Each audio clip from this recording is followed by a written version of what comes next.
Welcome my dear students AB school નવસારીની online lecture સિરીઝની અંદર હું કેજે ગોસ્વામી તમારું સ્વાગત કરું છું.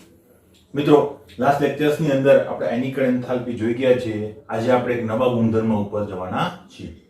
મિત્રો, આયનિકણ એન્થાલ્પીના બે કારણો પણ લખાવ્યા હતા. એક કારણ તમને હોમવર્કમાં હું આપવાનું છું કે પ્રથમ આયનિકણ એન્થાલ્પી કરતા દ્વિતીય આયનિકણ એન્થાલ્પીનું મૂલ્ય શા માટે વધારે હોય છે. આ કારણ તમારે હોમવર્કની અંદર લખવાનું છે. બાકીના બે કારણ મેં તમને લખાવ્યા છે, એક કારણ તમારે લખવાનું. ક્લિયર? એની ચર્ચા આપણે પ્રીવિયસ વિડિયોઝની અંદર કરી લીધેલી છે, એટલે એના જવાબ કેવી રીતે લખો એના અંગે તમને કોઈ પ્રોબ્લેમ હોવો જોઈએ નહીં, પણ એની હિન્ટ તમને આપણી થિયરીની અંદર પણ જોવા મળશે. ક્લિયર? હવે નેક્સ્ટ ગુણધર્મની ઉપર આવીએ છીએ આપણે, ઇલેક્ટ્રોન પ્રાપ્તિ એન્થાલ્પી. તો મિત્રો, આયનીકરણ એન્થાલ્પી હતી. એન્થાલ્પી વિશે મેં તમને બધી વાતો કરેલી છે કે એન્થાલ્પી એક પ્રકારની ઉર્જા માટે વપરાય છે, એનું વિધેય છે. બરાબર? તો આયનીકરણ એન્થાલ્પી આપણે જોયું, તેવી જ રીતે હવે છે ઇલેક્ટ્રોન પ્રાપ્તિ એન્થાલ્પી. આયનીકરણની અંદર શું હતું? ઇલેક્ટ્રોન ગુમાવવાની પ્રક્રિયા. ઇલેક્ટ્રોન પ્રાપ્તિમાં શું હશે? ઇલેક્ટ્રોન પ્રાપ્તિ, ઇલેક્ટ્રોનને મેળવવાની પ્રક્રિયા. એટલે આયનીકરણ એન્થાલ્પી એ ઉલટું પરિબળ છે અને ઇલેક્ટ્રોન પ્રાપ્તિ એન્થાલ્પી પણ એ ઉલટું પરિબળ છે. એટલે આયનીકરણ એન્થાલ્પી કરતા વિરુદ્ધ પ્રકારના ગુણધર્મો અહીંયા તમને જોવા મળશે. ક્લિયર? બીજી એક વાત કરીએ. હવે આ એન્થાલ્પી જે છે એની અંદર મોટા ભાગે છે ને પ્રોબ્લેમ થાય છે. પ્રોબ્લેમ શું કામ થાય છે? કારણ કે એના ગુણધર્મો સાદી રીતે આપણે મેન્શન કરતા નથી, ખાસ કરીને એની આવર્તનીયતા. જો પરમાણુ ત્રિજ્યાની જે આવર્તનીયતા હતી એની અંદર આપણે શું કરેલું હતું? તો કે ભાઈ ડાબીથી જમણી બાજુ તરફ જતા ઘટે, ઉપરથી નીચે તરફ જતા વધે. આયનીકરણ એન્થાલ્પીમાં શું કીધેલું હતું?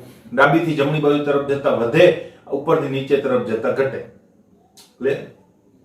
અહીંયા આ ગુણધર્મોને કંઈક જુદી રીતે આપણે ઇવેલ્યુએટ કરવાના છીએ, કારણ કે ડેલ્ટા એચ ના મૂલ્ય મોટા ભાગે જે છે ને આ ઇલેક્ટ્રોન પ્રાપ્તિ એન્થાલ્પી માટેના કેવા આવે છે? ઋણ આવે છે. તો આપણે એ મૂલ્યોને ઓછા ઋણ અને વધુ ઋણ એવી રીતે આપણે મેન્શન કરીશું. તો ખાસ એના ઉપર ધ્યાન રાખજો. આ એક જ પોઈન્ટ એવો છે કે જ્યાં તમને ટ્રબલ પડે છે. બરાબર? તો હું પહેલેથી કહી દઉં છું કઈ જગ્યાએ તમારે ધ્યાન રાખવાનું છે અને કઈ જગ્યાએ પ્રોબ્લેમ પડે છે. તો આના ઉપર ખાસ ફોકસ કરવાની છે. કારણ શું થાય ખબર? વધુ ઋણ. વધુ ઋણનો મતલબ શું થાય? એટલે કે કોઈ પણ ઋણ મૂલ્ય વધે તો એમ ગણો તો મૂલ્ય એની વેલ્યુ તો કેવી થવાની છે? ઘટવાની છે. તમે એમ ગણો -1, -2, -3, -5. બરાબર? તો ઋણ મૂલ્ય વધે છે, પણ અલ્ટિમેટલી તમને ખબર છે કે ઋણ મૂલ્ય વધે તો અલ્ટિમેટલી -5 નું મૂલ્ય આખી સિરીઝની અંદર લોએસ્ટ હશે. ખબર પડી? એટલે હું એમ કહીશ કે એમ ગણો તો આને શું કહી શકું? બે રીતે કહી શકું ને કે ઋણ મૂલ્ય વધે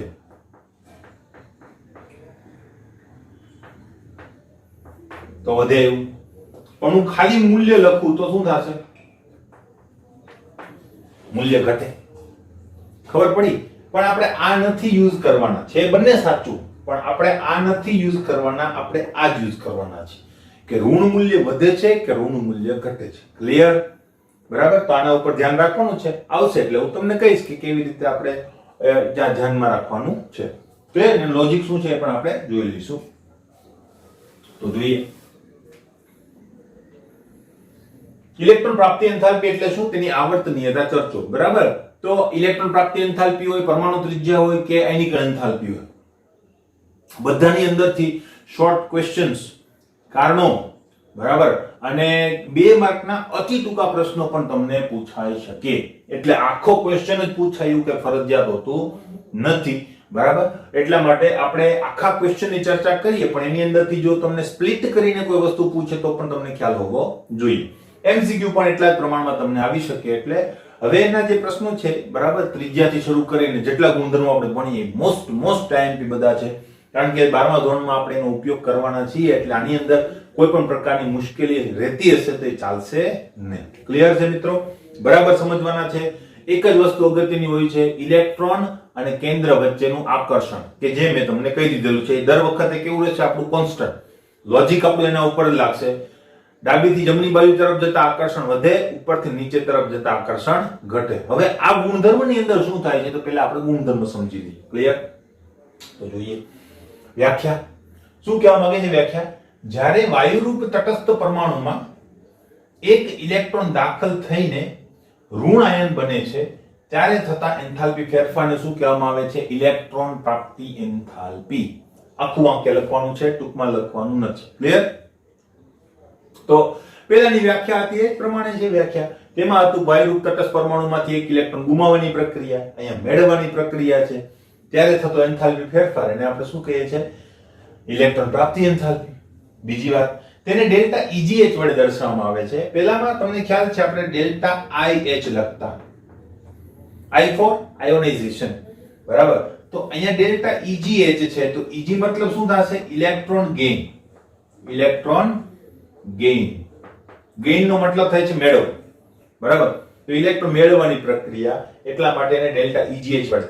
આ મિત્રો આ સિમ્બોલના અર્થ જો આપણને ખબર હોય ને તેને ગોખવા પડે નહીં, બરાબર.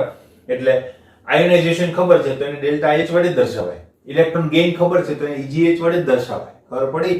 એટલા માટે આ વસ્તુ ખાસ ધ્યાનમાં રાખજો, કારણ કે આપણે ઘણી બધી એન્થાલ્પી ભણવાના છે થર્મોડાયનેમિક્સ ની અંદર. તેનો એકમ જે છે એ સેમ ટુ સેમ ઉર્જાનો એકમ જ હશે, કિલો જૂલ પર મોલ અથવા જૂલ પર મોલ, પણ તમે લખી શકો, કોઈ ઇશ્યુ નથી. કોઈ પણ તટસ્થ પરમાણુ X આપણે ધારી લઈએ તો કોઈ પણ તટસ્થ પરમાણુ X એક ઇલેક્ટ્રોન મેળવે અને ઋણ આયન બનાવે, એ વખતે થતા ફેરફારને શું કહેવામાં આવે છે? ઇલેક્ટ્રોન પ્રાપ્તિ એન્થાલ્પી. અને એનું રિએક્શન જો લખીએ તો આ રીતે લખી શકાશે. X વાયુરૂપ છે, G એનો મતલબ થશે ગેસ, એક ઇલેક્ટ્રોન મેળવે છે અને શું બનાવે છે? ઋણ આયન બનાવે છે, વાયુરૂપ. તો આ દરમિયાન જે ઉર્જાનો ફેરફાર થાય છે કે જે એન્થાલ્પી ફેરફાર થાય છે એને આપણે કહીએ છીએ ડેલ્ટા EGH. ક્લિયર? સિક્વન્સ જોજો, હું આયનિકણ એન્થાલ્પી જેવી જ રાખું છું એટલે તમને યાદ રાખવામાં ટ્રબલ પડે નહીં. ખાલી ગુણધર્મોને સમજી લ્યો એટલે લખાણ જો છે એ મોટા ભાગે આયનિકણ એન્થાલ્પી જેવું જ આપણે રાખીશું. ક્લિયર? નેક્સ્ટ પોઈન્ટ, ઇલેક્ટ્રોન મેળવવાની પ્રક્રિયા ઉષ્માક્ષેપક હશે કે શોષક હશે તે તત્વના સ્વભાવ પર આધારિત છે. આની વાત મેં તમને પહેલા કીધેલી હતી, બરાબર, કે જ્યારે કોઈ પણ ઉષ્માક્ષેપક પ્રક્રિયા થાય, જો માનો કે A માંથી B બન્યું, આ પ્રક્રિયા ઉષ્માક્ષેપક છે, બરાબર. અને માનો કે A માંથી B જ બન્યું અને એ ઉષ્મા શોષક છે, બરાબર. તો આ પ્રક્રિયા દરમિયાન ઉર્જાનો ફેરફાર કેવો થશે? મેં તમને કહી દીધેલું છે કે ભાઈ ડેલ્ટા H અથવા તો ઉર્જા જે છે એ શું હશે? તો ઉર્જા જે છે એ શું હોય? તો કે અંતિમમાંથી પ્રારંભિક બાદ કરવાનું હોય. P ફોર પ્રોડક્ટ પણ કહી શકો, હું ગુજરાતીમાં લખી દઉં અંતિમ, બસ, બરાબર. માઈનસ શું કહીશું આપણે? પ્રારંભિક. તો અહીંયા પણ એવું જ હશે, delta H is equal to શું થશે? H અંતિમ માઈનસ H પ્રારંભિક. અંતિમ અવસ્થા B છે તો હું અહીંયા B લખી શકું. પ્રારંભિક અવસ્થા A છે તો હું અહીંયા A લખી શકું, બરાબર. અંતિમ અવસ્થા B છે તો હું અહીંયા B લખી શકું. પ્રારંભિક અવસ્થા A છે તો હું અહીંયા A લખી શકું. ક્લિયર? હવે શું થશે જોજો. ઉષ્માક્ષેપક પ્રક્રિયાનો મતલબ ઉષ્મા શું થઈ ગઈ? દૂર થઈ, બહાર નીકળશે ને. ઉષ્મા ક્ષેપકનો મતલબ શું થશે? ઉષ્માક્ષેપક, બહાર નીકળે છે ઉર્જા, ઉર્જા મુક્ત થાય છે. ઉર્જા મુક્ત થતો હોય એનો મતલબ ઉર્જા જે છે એ શું હશે? પ્રોડક્ટ, સોરી, નિપજ હશે કે નહીં? બરાબર, પ્રોડક્ટ નો મતલબ નિપજ. નિપજ હશે કે નહીં? તો નિપજ જે છે હું અહીંયા પ્લસ Q વડે પણ દર્શાવી શકું અને હું એમ પણ કહી શકું કે આ પ્રક્રિયા દરમિયાન અહીંયા લખી શકું માઈનસ Q. Q જેટલી ઉર્જા અથવા ઉર્જાને જો તમારે એનર્જી જ કેવી હોય તો એનર્જી લિબરેટ થાય છે. માઈનસ E જેટલી ઉર્જા દૂર થઈ ગઈ. હવે ઉર્જા દૂર થઈ ગઈ તો ઉર્જાના અનુસંધાનમાં જો આપણે જોઈએ તો A અને B એમાં કોની ઉર્જા વધારે હશે? A ની. કેમ? તો કે A માંથી આટલી ઉર્જા દૂર થઈને પછી B બન્યું, બરાબર. તો અહીંયા A is greater than B હશે ઉર્જાના અનુસંધાનમાં. તો આ બાદબાકી કેવી આવશે? B ઓછું, A વધારે. તો આ બાદબાકી કેવી આવવાની છે? નેગેટિવ આવવાની છે કે નહીં? બરાબર. તો ઉષ્માક્ષેપક પ્રક્રિયા માટે આ બાદબાકી કેવી આવે? નેગેટિવ. એટલે આપણે કહીએ છીએ ઉષ્માક્ષેપક પ્રક્રિયા માટે ડેલ્ટા H નું મૂલ્ય કેવું હોય છે? ઋણ હોય છે. ક્લિયર? અહીંયા હવે અહીંયા શું થાય? અહીંયા ઉર્જા શોષાવાની છે, એનો મતલબ A જે છે ને એ ઉર્જાનું શોષણ કરશે અને B બનાવશે, બરાબર. દાખલા તરીકે તમે ગરમ પાણી કરો છો, બરાબર. તો ગરમ પાણી માટે શું કરો છો? તમે એને ઉર્જા આપો છો અને ગરમ થઈ જાય છે, બરાબર. તો એની જેમ A માંથી B બનવા માટે શું થાય છે? ઉર્જાનું શોષણ થાય છે. તો ઉર્જાનું શોષણ થયું એનો મતલબ A પાસે જેટલી ઉર્જા હતી એમાં આટલી ઉર્જા પ્લસ છે ને B બન્યું. તો આના અનુસંધાનમાં શું હશે? ઊર્જાના અનુસંધાનમાં જોઈએ તો એની ઊર્જા ઓછી હશે, બી ની ઊર્જા કેવી હશે? વધારે. આના માટે બરાબર. તો આ બાદબાકી કેવી આવશે? બી વધારે, એ ઓછું. તો આ બાદબાકી કેવી આવે? પોઝિટિવ. ખબર પડી કે નહીં? એટલા માટે ઉષ્મા શોષક પ્રક્રિયા માટે ડેલ્ટા H નું મૂલ્ય કેવું હોય છે? ધન હોય છે. આટલી બધું ખબર પડી ગઈ. તો પેલી આયનીકરણ એન્થાલ્પી છે આ પ્રક્રિયા હતી માટે ધન. અહીંયા બંને પ્રક્રિયા થઈ શકે, ઉષ્મા શોષક પણ થઈ શકે, ઉષ્માક્ષેપક પણ થઈ શકે. તેનો આધાર કોના ઉપર છે? તત્વના સ્વભાવ ઉપર. કેવી રીતે? તો એના બે પોઈન્ટ આપેલા છે. પહેલું, જો ઇલેક્ટ્રોન મેળવતી વખતે ઉષ્માક્ષેપક પ્રક્રિયા થાય આ પ્રકારની, તો શું થશે? તો ઉષ્માક્ષેપક પ્રક્રિયા થાય તો ડેલ્ટા Eg નું મૂલ્ય, Eg તો કોના માટે છે? સિમ્બોલ છે, બરાબર? કે ભાઈ કોના માટે આપણે લઈએ છીએ? ખરેખર તો એન્થાલ્પી જ છે, બરાબર? એટલે ઉષ્માક્ષેપક પ્રક્રિયા થાય તો ડેલ્ટા Eg નું મૂલ્ય કેવું મળે છે? ઉષ્માક્ષેપક પ્રક્રિયા માટે ડેલ્ટા Eg નું મૂલ્ય કેવું મળે છે? નેગેટિવ મળે છે. ક્લિયર? ઋણ મળે છે. આપણે અહીં જોયું. Next point.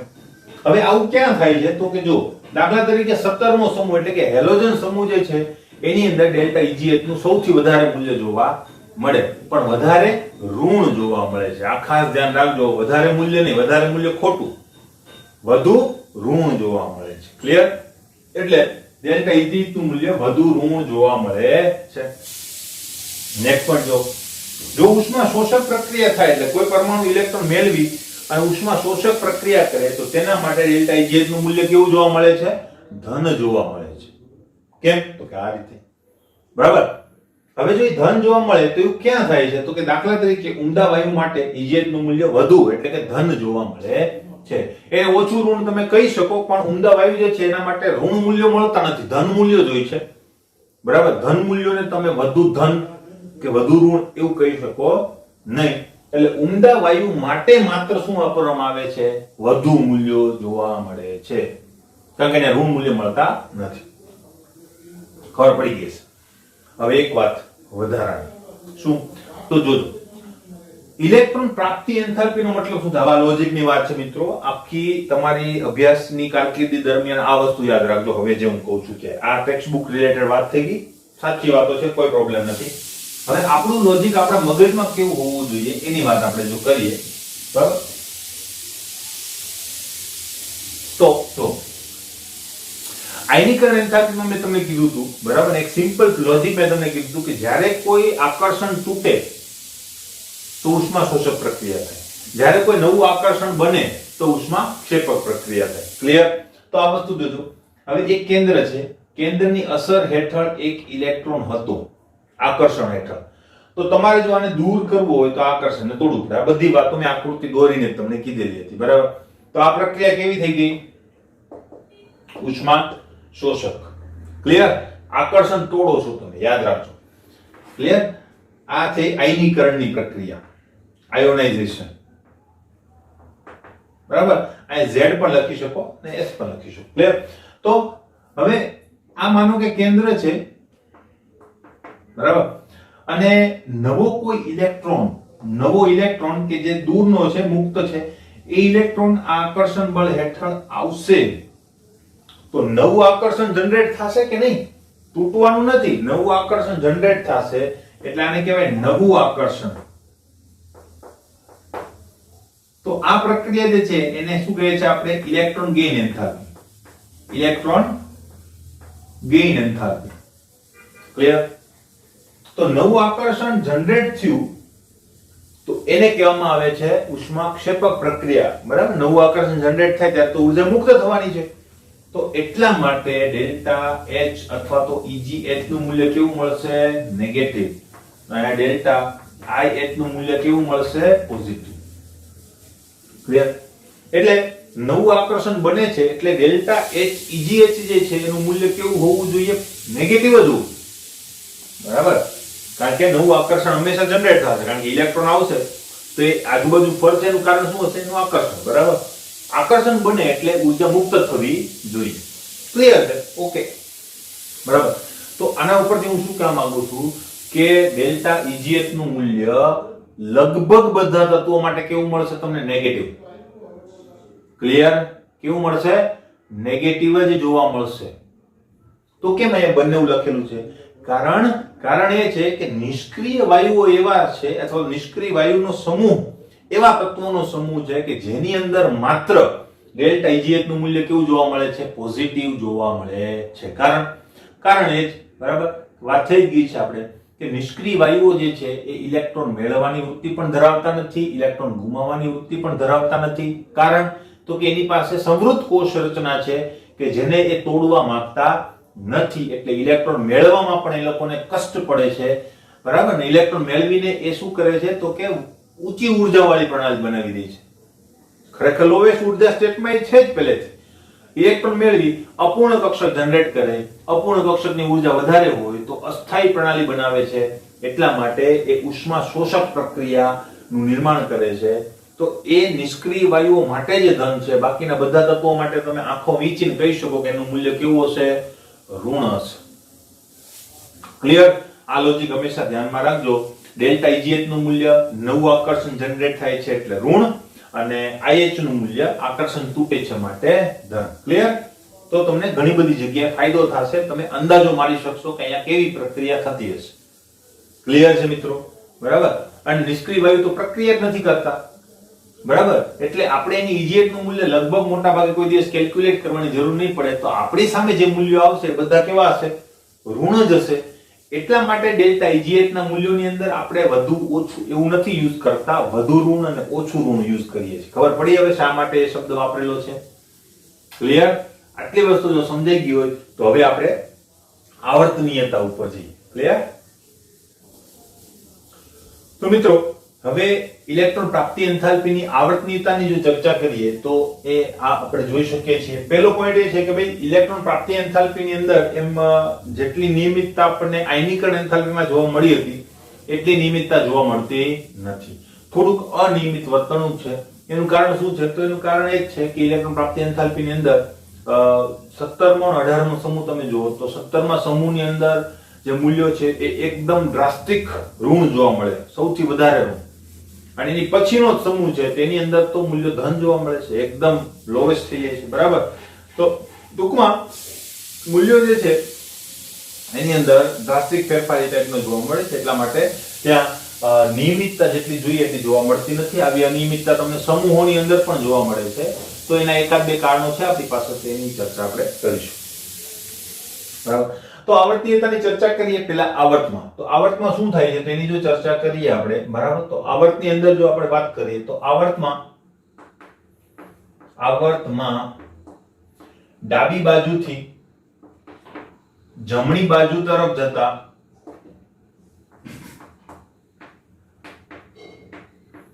ડેલ્ટા Eg ના મૂલ્યો વધે છે? નહીં. ઘટે છે? નહીં.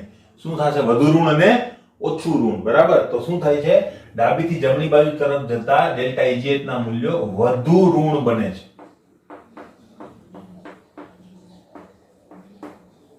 આ યાદ રાખજો મિત્રો. જો ખાલી વધુ લખશો બરાબર તો ખોટું, ખાલી ઓછું ઋણ લખશો કે ઋણ મળે છે તો પણ ખોટું, કારણ કે ઋણ તો છે જ. બરાબર?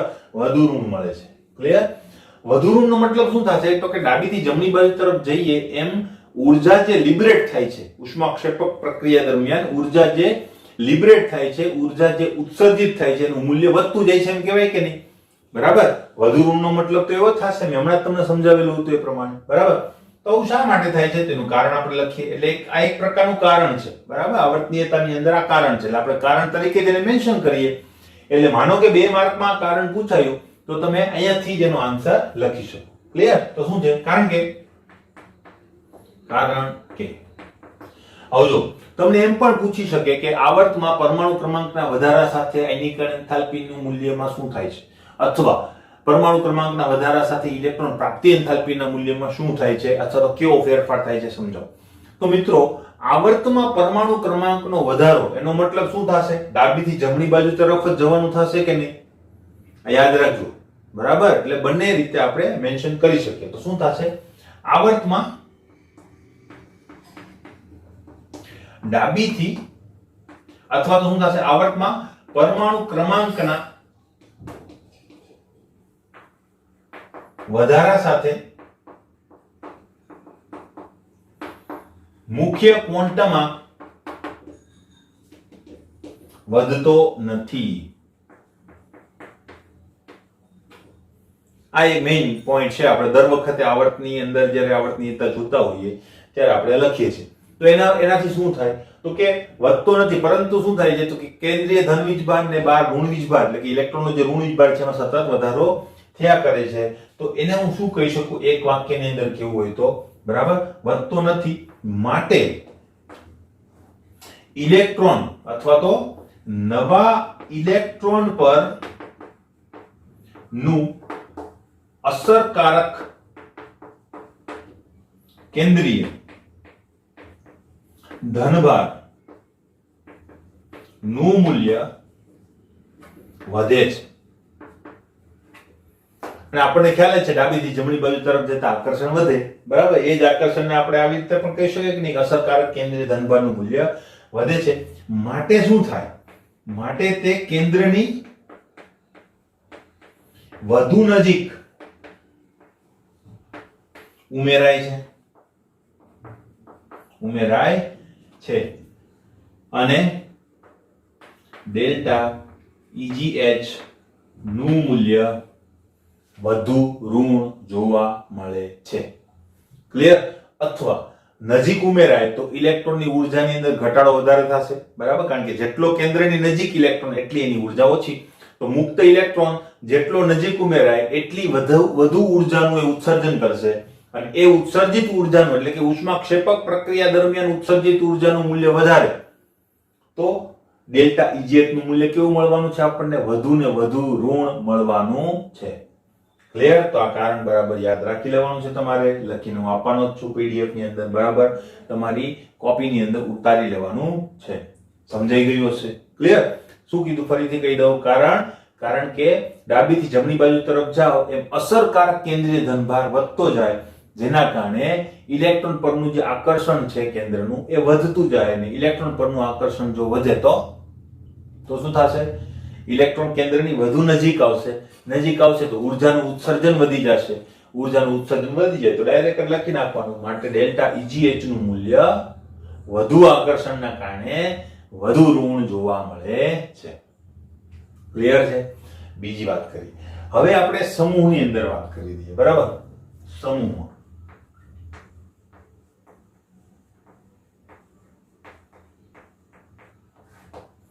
સમૂહમાં શું છે એની વાત જો આપણે કરીએ, બરાબર? તો સમૂહની અંદર પણ આપણે આવર્તનીયતાની જો ચર્ચા કરીએ તો ત્યાં શું હશે? ઉપરથી નીચે તરફ જતા, બરાબર? તો શું થશે? સમૂહમાં ઉપરથી નીચે તરફ જતા ડેલ્ટા EGH નું મૂલ્ય વધે છે, ઘટે છે? નો. વધુ ઋણ અને ઓછું ઋણ. તો નીચે જતા શું થશે? ઓછું ઋણ બને છે.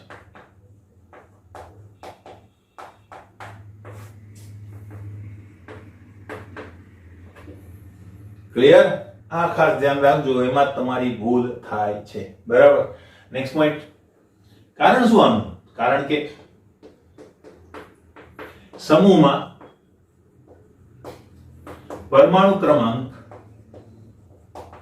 ના વધારા સાથે મુખ્ય ક્વોન્ટમ આંક વધે છે.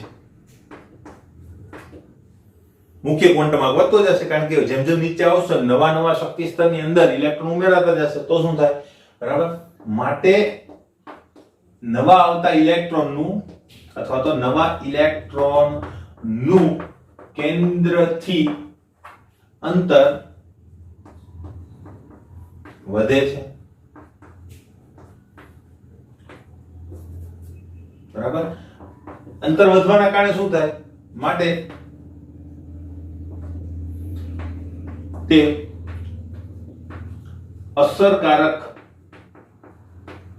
કેન્દ્રીય વીજભાર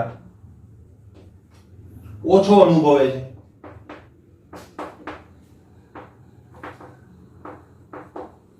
અને ડેલ્ટા EGH નું મૂલ્ય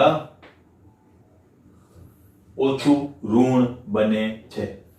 હવે જો શું થશે, ઉપરથી નીચે તરફ આવો એટલે એક ઇલેક્ટ્રોન માનો કે બીજા શક્તિ સ્તરની અંદર ઉમેરાતો હતો, તો એની નીચેનું જે તત્વ છે એની અંદર ક્યાં ઉમેરાશે? 1 2 અને ત્રીજા શક્તિ સ્તરમાં ઉમેરાશે.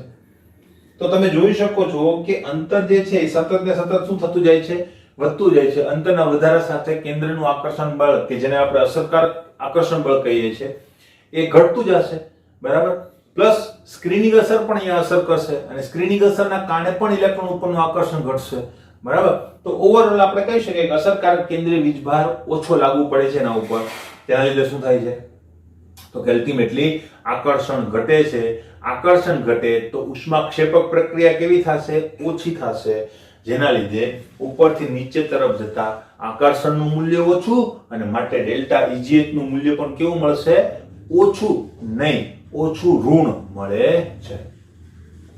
ક્લિયર? ઓછું ઋણ મળે છે, આ ખાસ ધ્યાન રાખજો. ક્લિયર છે? એનો મતલબ ઊર્જા ઓછી ઉત્પન્ન થાય છે. ક્લિયર છે? હવે આ જે સંબંધ છે એ તો આપણે એક સ્ટાન્ડર્ડ સંબંધ જોયો કે હવે આવર્તનીયતા કેવી પ્રકારની હોવી જોઈએ, બરાબર, આપણા લોજિક મુજબ. પણ હવે કેટલાક એવા તત્વો પણ છે કે જે આને ફોલો નથી કરતા, જેને આપણે અપવાદ કહીએ છીએ. તો આયનિકરણ એન્થાલ્પીની અંદર પણ આપણે અપવાદ લીધેલા હતા અને ઇલેક્ટ્રોન પ્રાપ્તિ એન્થાલ્પીની અંદર પણ આપણને અપવાદ જોવા મળશે, બરાબર. તો એ અપવાદ કયા કયા છે તો એ જોઈ લેજો, બરાબર. હવે એનો પોઈન્ટ છે, ખાસ કરીને આપણે સમૂહની અંદર અપવાદની ચર્ચા કરીશું, બરાબર. તો વળી ઓક્સિજન અને ફ્લોરિન, ઓક્સિજન અને ફ્લોરિન ની નીચે આવેલા તત્વો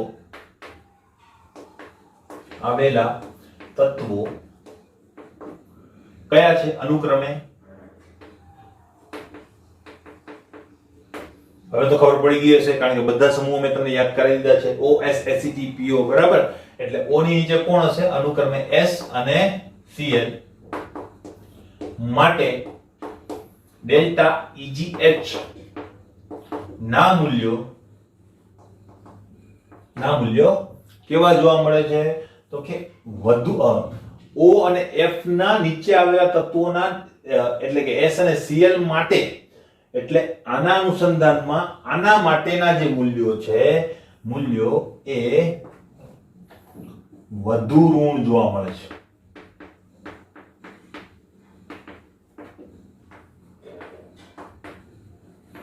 હવે મિત્રો મેં તો વાક્ય લખી નાખ્યું, બરાબર.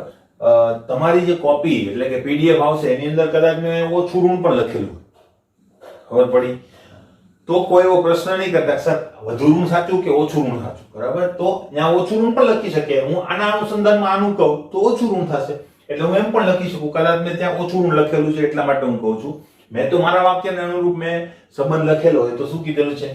તો O અને F ની નીચે આવેલા તત્વો અનુક્રમે S અને Cl માટે, આ બંને તત્વોની ડેલ્ટા EGH નું મૂલ્ય આના કરતા કેવું છે? વધુ, બરાબર. હવે હું એમ પણ લખી શકું કે નહીં, O અને F ની ડેલ્ટા EGH નું મૂલ્ય S અને Cl કરતા ઓછું ઋણ છે.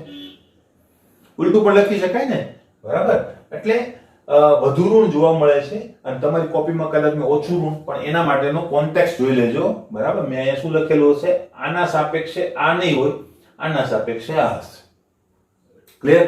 એટલે આના કરતા આનું મૂલ્ય વધુ ઋણ અને આના કરતા આનું મૂલ્ય ઓછું ઋણ. ક્લિયર? કારણ બરાબર સમજજો, એટલે પછી આ ક્વેરી મને મોકલતા નહીં. ક્લિયર છે? તો આવું શા માટે થાય? બરાબર. તો જો હવે આ બે કારણો એક સાથે તમને નહીં પૂછાય, કારણ એક જ પૂછાય, બરાબર. તો આના બે કારણો તમારે જાતે લખવાના છે. હું એક જ વિડીયોની અંદર આ લખીને તમને નહીં આપું, બરાબર. અથવા તો થોડાક સમય પછી હું તમને આપી દઈશ, બરાબર. પણ જાતે લખવાની પ્રયત્ન કરજો, કારણ કે અલ્ટિમેટલી તમારે જાતે જ લખવાનું છે. ગોખી નથી લખવાનું, આપણે સમજીને લખવાનું છે. શું થાય છે? તો તમને કારણ આવી રીતે પૂછાય, બરાબર. એક કારણ તમને લખી દઉં કે તમારા હોમવર્કમાં લખવાનું છે. O અને S ને અનુરૂપ તો શું લખીશું? O કરતા S માટે ડેલ્ટા EGH નું મૂલ્ય વધુ ઋણ, જોવા મળે છે. ક્લિયર? આ કારણ તમારે લખવાનું છે. બીજું કારણનું ઊંધું લખો, બરાબર? એટલે ઓછું ઋણ આવે એવી રીતે લખવું છે. તો આ જ વસ્તુ. તો અહીંયા શું લખીશ? બરાબર, Cl કરતા F માટે ડેલ્ટા EGH નું મૂલ્ય ઓછું ઋણ જોવા મળે છે. આ બંનેના કારણ આપો.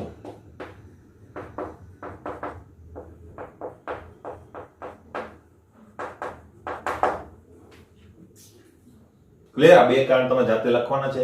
ખબર પડી? મેં તમને ઓછું ઋણ કેવી રીતે કહું છું, બરાબર? ઊંધું પૂછું, f ની જગ્યાએ મેં o લખ્યું હોત, બરાબર, સોરી, આ o જે છે એની જગ્યાએ મેં f લખ્યું હોત તો અહીંયા વધુ ઋણ લખત, પણ મેં અહીંયા ઉલટાવી નાખ્યું તો અહીંયા વધુ ઋણ શું થઈ ગયું? ઓછું થઈ ગયું. ક્લિયર? હવે શા માટે થઈ છે એની ઉપર જઈએ.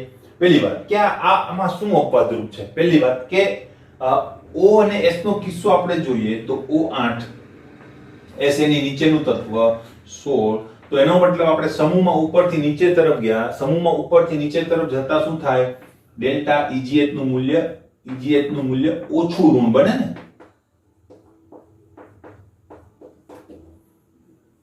બરાબર? ઓછું ઋણ બને. હમણાં જ આવર્તનીયતા આપણે જોઈ, ઓછું ઋણ બનવું જોઈએ, પણ અહીંયા તો શું થાય છે? વધુ ઋણ બને છે. જો O અને S, O કરતા S માટે ડેલ્ટા EGH નું મૂલ્ય વધુ ઋણ છે, એટલે ખરેખર ઓછું હોવું જોઈએ, પણ કેવું મળે છે? વધારે મળે છે. ક્લિયર? સેમ કિસ્સો અહીંયા પણ છે. Cl શું, સોરી, F શું થશે? 9, આની બાજુમાં છે, અને નીચે કોણ આવશે? Cl 17. તો આના માટે પણ સેમ, ઉપરથી નીચે તરફ જતા ડેલ્ટા EGH નું મૂલ્ય ઓછું ઋણ મળવું જોઈએ. તો અહીંયા શું કીધેલું છે? Cl કરતા F વધુ ઋણ હોવું જોઈએ, પણ અહીંયા શું છે? Cl કરતા F માટે ડેલ્ટા EGH નું મૂલ્ય ઓછું ઋણ જોવા મળે છે. ઊંધું. આના સામે આ કીધું, અહીંયા મેં આના સામે આ કીધું. ક્લિયર?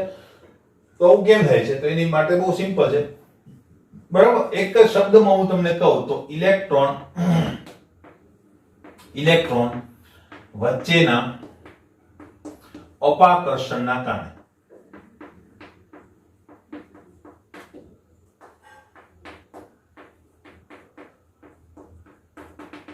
પૂરું. આ આપણો કીવર્ડ. કેવી રીતે અપાકર્ષણ છે? તો હું એક કિસ્સો સમજાવું, બીજો કિસ્સો ઓટોમેટિક તમને સમજાઈ જશે. જો ઓક્સિજન, બરાબર, ઇલેક્ટ્રોન રચના શું છે? 1s2 2s2 2p4, બરાબર? એનો મતલબ 8 ઇલેક્ટ્રોન બીજા શક્તિ સ્તરની અંદર છે, 1 and 2, બરાબર? આ ઓક્સિજન માટે વાત થઈ. એની નીચે સલ્ફર જે છે, તો સલ્ફરમાં એક ક્વોન્ટમ આંક વધી ગયો હશે, તો 1 2 અને 3. તો અહીંયા ઇલેક્ટ્રોન ક્યાં ઉમેરાય છે? તો કે પહેલેથી જ અહીંયા કેટલા ઇલેક્ટ્રોન હાજર છે? 1 2 3 4 5 6 અને 7 ઇલેક્ટ્રોન હાજર છે, ને એમાં 8મો ઇલેક્ટ્રોન જાય છે, નવો ઇલેક્ટ્રોન, કે જે 8મો ઇલેક્ટ્રોન છે, બરાબર? એટલે નવો ઇલેક્ટ્રોન અહીંયા પહેલેથી જ જે ઇલેક્ટ્રોન પ્રેઝન્ટ છે એમાં ઉમેરાય છે, તો શું થશે? 4 અને 5, એટલે અહીંયા 5 ઇલેક્ટ્રોન, સોરી, 4 અને 2 6 ઇલેક્ટ્રોન હશે, અને 5મો ઇલેક્ટ્રોન જશે. ક્લિયર? તો શું થશે? હવે અહીંયા ઇલેક્ટ્રોન આવશે તો અલ્ટિમેટલી જો સર્કલ નાનું હોય, તમને ખ્યાલ હશે કે જ્યારે નવરાત્રી હોય અને ગરબા રમતા હોય, બરાબર, ત્યારે શું થાય છે? તો કે જેમ જેમ માણસો વધતા જાય એમ સર્કલ મોટું થતું જાય. ખબર ને કેમ? તો કે વચ્ચે માણસો ઉમેરાય ના છે. 8 માણસો જે રમતા હોય એની બદલે 18 માણસો રમતા હોય તો સર્કલ મોટું કરવું પડે, નહીં તો શું થાય? નહીં તો ધક્કા મૂકી થઈ જાય. એમ અહીંયા સર્કલ નાનું છે. હવે આ સર્કલની તો જે એનર્જી છે એ ફિક્સ છે, એનાથી વધારે દૂર તો એ જઈ ના શકે, બરાબર? તો શું થાય? આ ઇલેક્ટ્રોન આ જ સર્કલમાં ઉમેરાશે, તો ત્યાં ગીર્દી વધારે છે. ગીર્દી વધારે હોવાના કારણે ઇલેક્ટ્રોન વચ્ચેનું અપાકર્ષણ અહીંયા કેવું હશે? વધુ, બરાબર? અપાકર્ષણ વધુ. અહીંયા પણ એટલા જ ઇલેક્ટ્રોન હશે, કારણ કે એક જ સમૂહના તત્વો હોય તો એની ઇલેક્ટ્રોન રચના તો સેમ જ હશે, બરાબર? એમે 6 ઇલેક્ટ્રોન કેમ લખ્યા? કારણ કે 2p2 અને સોરી 2s2 અને 2p4 છે, તો 2 ને 4 ને 2 6.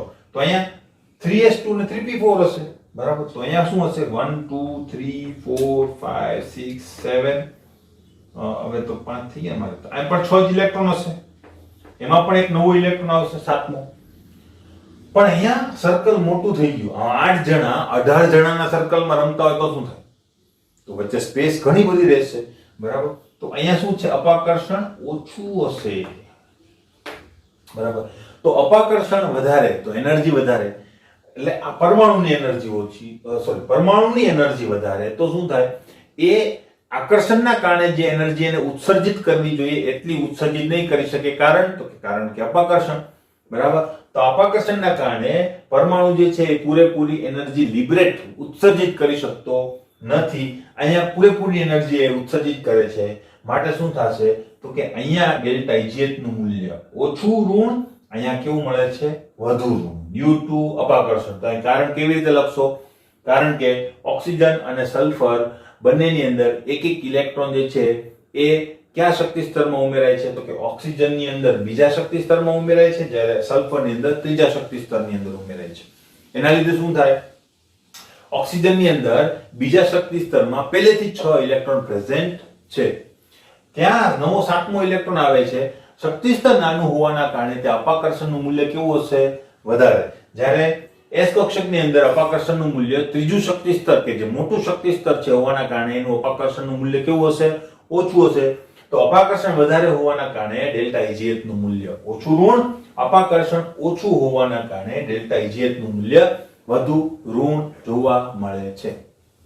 ક્લિયર? સેમ કિસ્સો જે છે એ તમે ફ્લોરીન અને ક્લોરીનમાં પણ લઈ શકો. કારણ કે બે બાજુમાં છે એટલે બીજું ને ત્રીજું શક્તિ સ્તર જ હશે. ત્યાં ઇલેક્ટ્રોન રચના શું છે? 2s2 2p5. અહીંયા શું હશે? 3s2 3p5, બરાબર. તો અહીં કેટલા ઇલેક્ટ્રોન પહેલેથી જ પ્રેઝન્ટ હશે? 7. અહીં કેટલા ઇલેક્ટ્રોન પહેલેથી જ પ્રેઝન્ટ હશે? 7. તો અહીંયા પણ બીજું શક્તિ સ્તર કે જેમાં 7 ઇલેક્ટ્રોન છે તો એનું અપાકર્ષણ વધારે. ત્રીજું શક્તિ સ્તર કે જ્યાં પહેલેથી જ 7 ઇલેક્ટ્રોન છે તો ત્યાં અપાકર્ષણ ઓછું, ડ્યુ ટુ મોટું શક્તિ સ્તર, બરાબર. હાઈ લેવલનું છે શક્તિ સ્તર, તો એના માટે અપાકર્ષણ ઓછું, ઇલેક્ટ્રોન વધુ પ્રબળતાથી ત્યાં અંદર આવી શકે વિધાઉટ એની હર્ડન. હર્ડન્સ કોનું હશે? અપાકર્ષણનું. તો અહીંયા અપાકર્ષણ ઓછું, માટે ડેલ્ટા Eg નું મૂલ્ય કેવું મળશે? અહીંયા કેવું મળશે? ઓછું ઋણ. અહીં કેવું મળશે? વધુ ઋણ. ક્લિયર? તો બંને કાનો પણ બરાબર તૈયાર કરી લેવાના છે. લખજો મિત્રો, મેં તમને આખું કારણ કીધું છે, એ સેમ કારણ તમે અહીંયા પણ ચીપકાઈ શકો, બરાબર.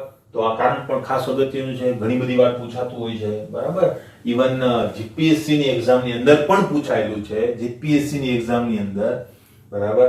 આ જ કારણ તો પૂછાતા હોય છે, ખાસ અગત્યના કારણો છે, બરાબર. એટલે બરાબરનું ધ્યાન રાખી અને આન્સર આપજો, બરાબર. હું તમને લખીને આપીશ, પણ આ પીડીએફ ની અંદર નહીં હોય, એની આગળની જે પીડીએફ હું તમને આપીશ નેક્સ્ટ લેક્ચરની, એની અંદર તમને જોવા મળશે.